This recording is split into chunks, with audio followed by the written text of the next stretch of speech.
With traditional hospitals already filling up and the worst days still expected ahead, field hospitals are opening across the state. The South Boston Convention Center and the DCU Center in Worcester already have some patients. 3 more are expected to open in the coming days at the Joint Base Cape Cod, UMass Lowell, and UMass Dartmouth. In all, they'll add more than 1,500 new beds to treat low-risk patients. I'm joined now by Dr. Eric Dickson. He's president and CEO of UMass Memorial Healthcare, which helped construct and is operating the Worcester Field Hospital. Doctor, it's good to meet you. Thanks so much for being here. It's great to meet you as well. Thank you for having me. So in early February, the governor was on our radio show, and before he went on the air, we were talking, and he was marveling that in Wuhan, 2 hospitals were erected in a week or so, and he was green, I think, with envy. Well, now a month or so later, you and he have done the exact same thing in Worcester, I believe 220 beds. Were you dubious at the beginning of this project?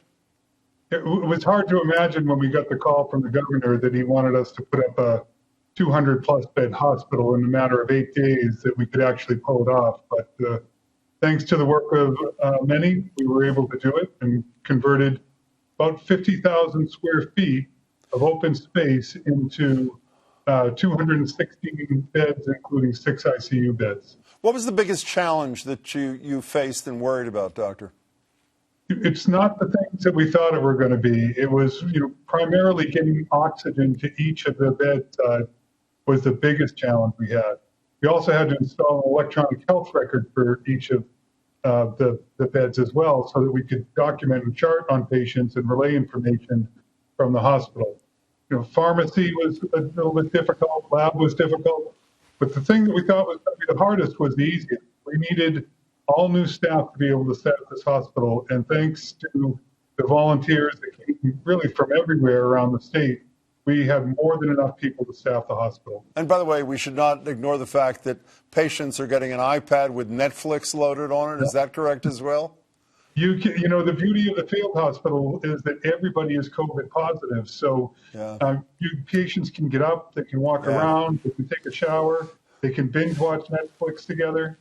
And it's actually a better environment for the folks that are getting better and near going home. Is there a post-coronavirus lesson out of what you were able to do at the DCU that may be of value down the line, or no? Yeah, absolutely. I think that the partnership that came together between the city, the state, our healthcare system, St. Vincent's Hospital that we work with, when everyone's focused on a common mission, saving as many lives as we can from this horrible virus, it's amazing all the barriers that seem to just dissolve, and you can build a hospital in 8 days. It's hard to get anything done in 8 days in healthcare typically, but yet when we all come together and say this is what's best for the people in our region, we were able to do it. Well, let's go to the mission. The governor said today the surge is already on. How are you able to handle it? Are you handling it down there in Worcester? Right now, today in central Massachusetts, we have 250 or so patients that are in the hospital for coronavirus. We're keeping up just fine. In fact, we're using the field hospital primarily for patients from the Boston region that is starting to fill up before us. Seems like the peaks are happening in Western and Eastern Mass first, and unfortunately for us, Worcester will be sandwiched in the middle eventually. So because we're a little bit behind in terms of the caseload, we're trying to help out other areas of the pain.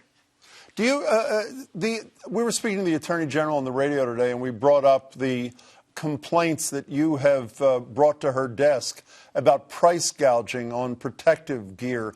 Has that been resolved, or are you still fighting that unconscionable problem?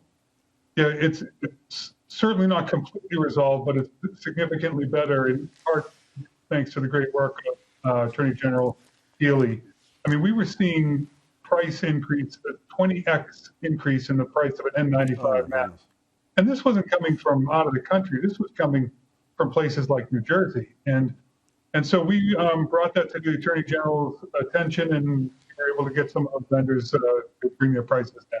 By the way, some people think New Jersey is out of the country, I should say, but that's for another day. Are you worried in terms of keeping the lid on this that the president may say that America is ready to open for business before we are?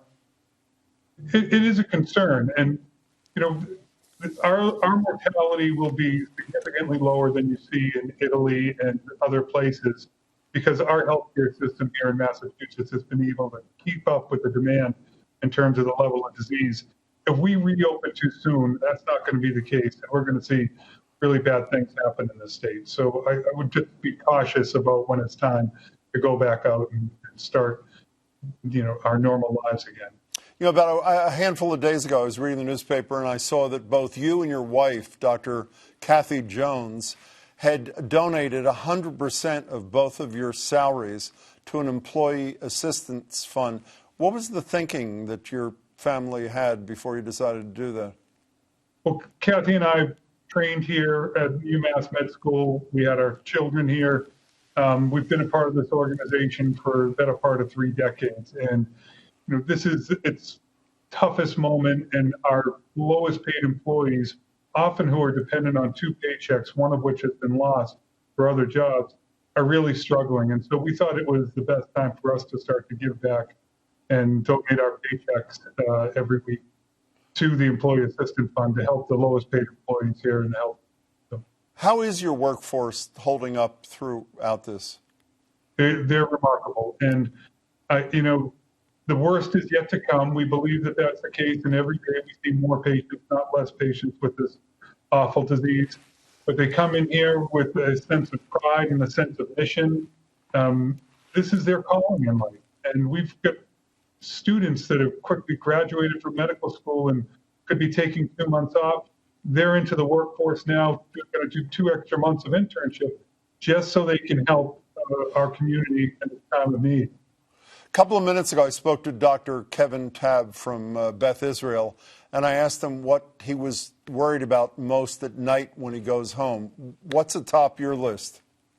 Yeah, I've been a part of that system for a long time, and the people here are like family to me. And the thought that our people could get sick and be in the hospital and even lose their life because of the caring that they're doing, that's the thing that scares me the most, is that keeping our people safe.